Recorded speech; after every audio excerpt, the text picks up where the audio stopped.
Bwana Yesu asifiwe. Tuna jambo kubwa ambalo linafanyika katika kanisa letu, kanisa la Waadventista wa Sabato Nyambisi.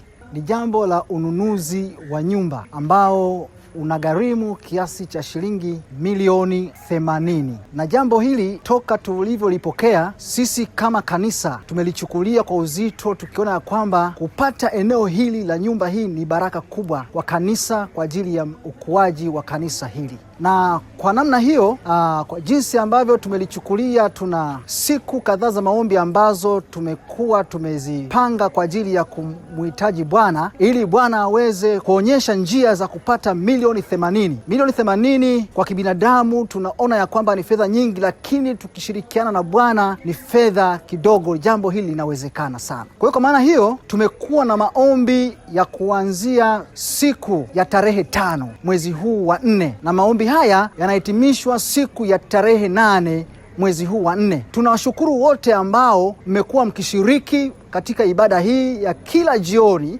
ifikapo saa 10 jioni, na tunaona mibaraka ya Mungu ikiendelea kumiminika kwetu.